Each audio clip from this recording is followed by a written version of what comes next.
constantly depicting Trump as an existential threat to democracy and America. Piers, you're totally guilty. You're guilty. You're guilty. Because you support Donald Trump. And Donald Trump has done 2,000 times worse, and you know it. You won't even run it on this show. Okay. You won't even run it on this show because Donald Trump, what he says is so much worse than anything a Democrat has ever said about him.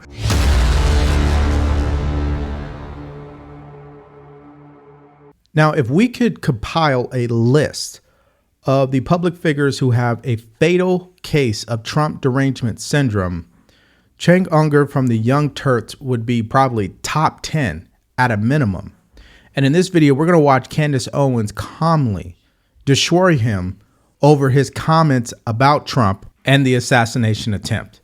Now, let me set this up because when I play this clip, we're kind of going to be in the middle of the conversation because it goes on and on and on. Cenk is not taking responsibility for liberals who are violent with their rhetoric. He believes that Trump is 10 times worse, and he's not willing to compromise on that at all. The problem, though, Piers Morgan isn't buying that, and wait till you hear what Candace Owens had to say. Let's start here. Or maybe when they constantly hear on the airways people like you and Hillary Clinton and others constantly depicting Trump as an existential threat to democracy and America. Piers, you're totally guilty. You're guilty. You're guilty. Because you support Donald Trump. And Donald Trump has done 2,000 times worse, and you know it. You won't even run it on this show. Okay. You won't even run it on this show because Donald Trump, what he says is so much worse than anything a Democrat has ever said about him. So you won't even run it on this show. So that's it. Are you telling Donald Trump, you better shut up?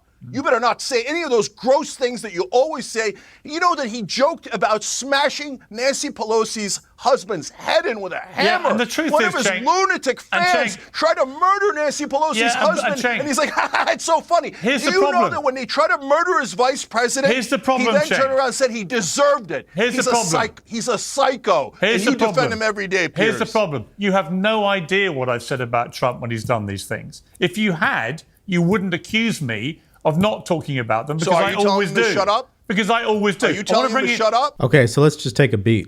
Oh my God. I mean, Cenk, he is Trump deranged. He's got a fatal case of it. I don't think it could ever be cured. I don't think he'll ever be red-pilled. He is proud to be a progressive lunatic. That's what the Young Turks Network is all about, progressive ideology. The only person who is sometimes reasonable is Anna Kasparian. She says some things that is like common sense. This guy, I hardly hear common sense coming out of his mouth, especially when Trump is involved in the conversation. And here's the problem. Two wrongs don't make a right. Even if we say, you know what, Cenk, you're right. What Trump says could be contributed to why he had another second attempt on his life. But can you meet us in the middle and say that what you say also contributed as well? I don't think he's big enough to do that. Because what he accuses Trump of being and doing is exactly what Cenk does. He melts down like he's a little baby.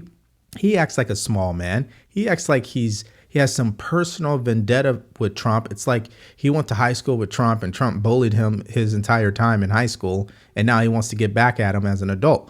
Like, he's overly emotional. What's the point of doing this video and why does it matter?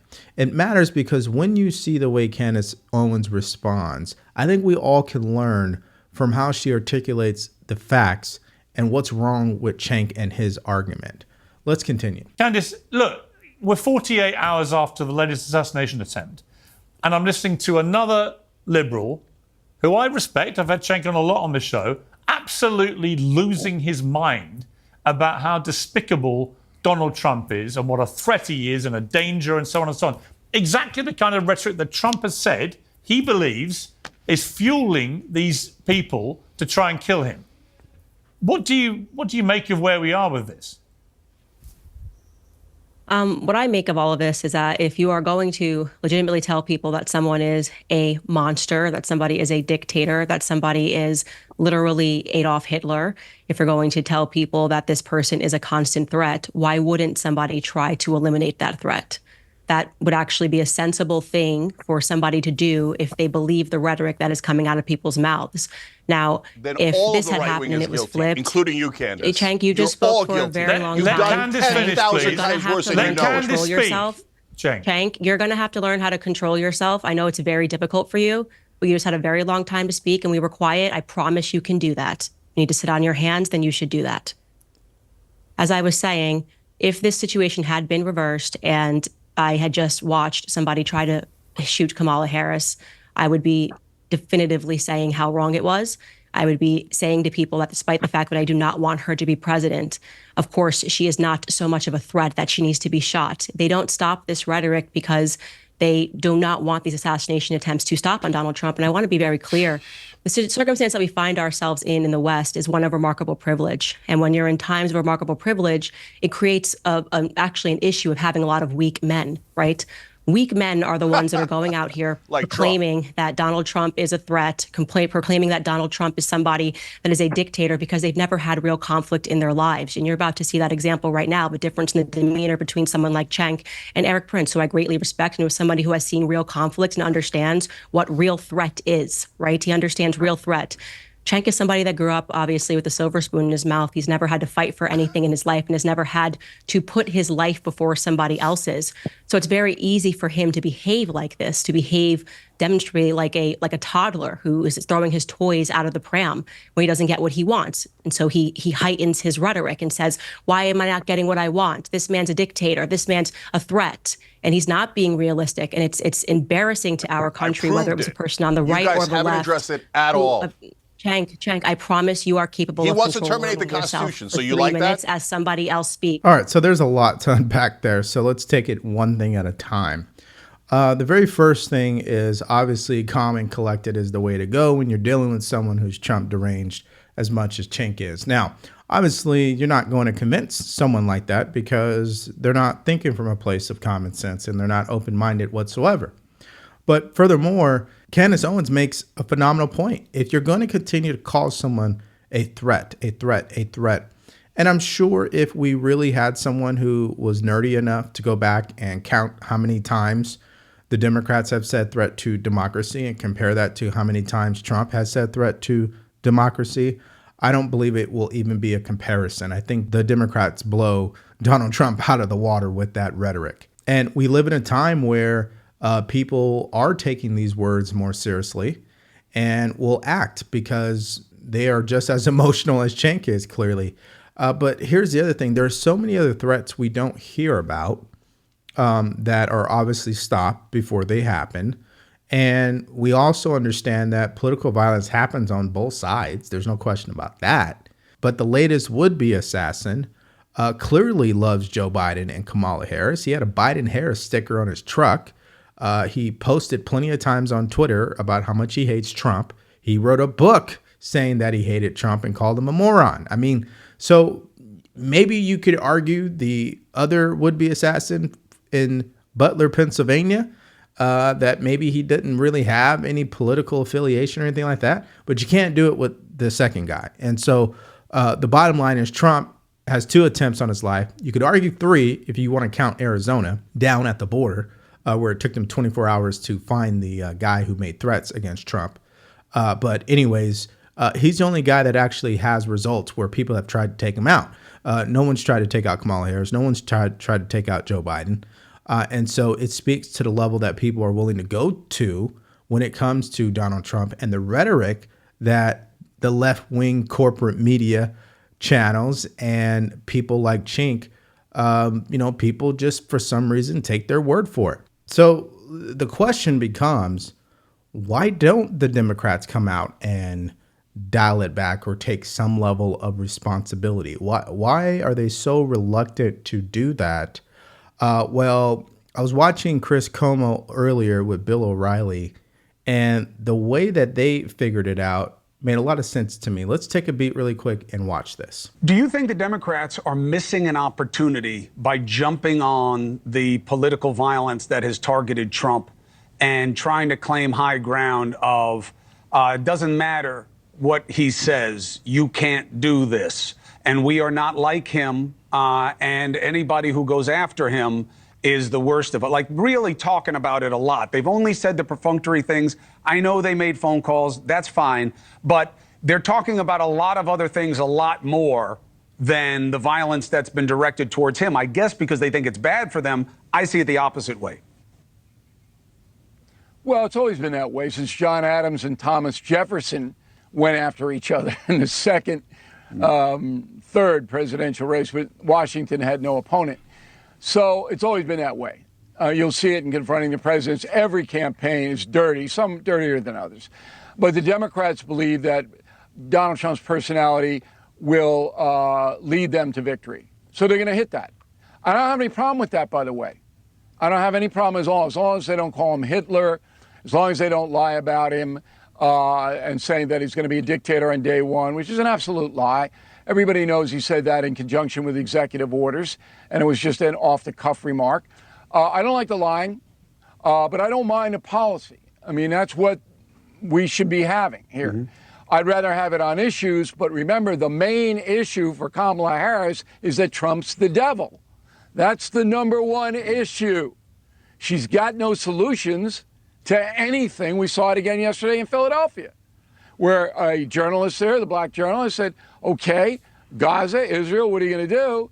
And she goes, we need to get a ceasefire. Okay, everybody knows that. How would you go about it? And then she'll tell you about her middle-class upbringing. It's absurd. It's exactly what Warren Harding did, Cuomo. And Warren Harding got elected. He's one of the worst presidents of all time because American voters knew nothing about him. And he got elected because he wouldn't give interviews. He wouldn't talk to anybody. I don't know if Kamala's campaign has read Confronting the Presidents, but it's exactly the same. 1920, Warren Harding. Okay, so here are my final points about, because this has been a talking point over the past week since the second assassination attempt.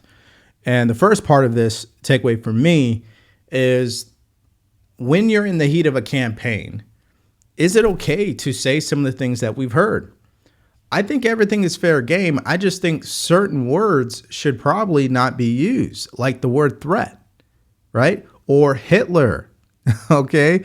I mean, eliminate, right? Not eliminate policy, but Trump needs to be eliminated. Right? So I just think if a reasonable person, right, was in charge of messaging, they probably wouldn't be using those words if they wanted to lower the temperature.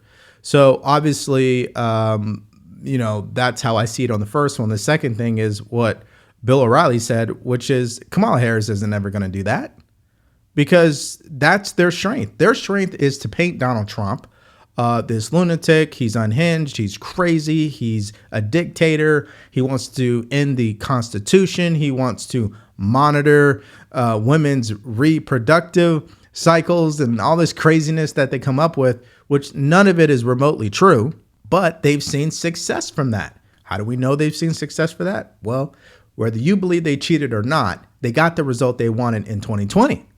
So running with that message has worked. The problem, though, is what we were dealing with in 2020 is different than what we're dealing with today. See, we didn't have an inflation problem in 2020. We didn't have men and women's sports in 2020. We didn't have an open border with millions of illegal migrants pouring in, draining resources and skipping the line. We didn't have the indoctrination of children at an all-time high. We didn't have this proud movement of abortion in the third trimester. Like, we didn't have that stuff front and center. Now that we have that, it's a totally different election. And that rhetoric isn't going to work. But the Democrats, they're not going to let up on that. And the final thing here is Cenk is an example of someone who truly is Trump deranged, like we talked about. But what's really sad is someone who is unable to control themselves based on another person. So what does that say about people like Cenk? Not Donald Trump. And I say this all the time. I don't have Joe Biden derangement syndrome. I don't have Kamala Harris derangement syndrome. I don't have Nancy Pelosi derangement syndrome, right? Like, I don't, and I'm sure you don't either. So what does it say about a person that as soon as you mention a person's name, they lose all consciousness? I mean, I think it really speaks a lot about that person's emotional state that they would allow another political figure to live rent-free in their mind that way. So those are my thoughts about this. I like what Candace Owens had to say. She's very calm, direct, spoke to the facts, didn't get emotional, allowed him to go off on a tangent. But that's my opinion. What's yours? What do you guys think about this exchange between Candace Owens and Cenk? What do you think about the points that she made and the points that I made and even Bill O'Reilly? I want to hear what your guys' thoughts are and more in the comment section below. Thank you for checking out the video today. Stay grateful, stay focused, and stay true. Peace.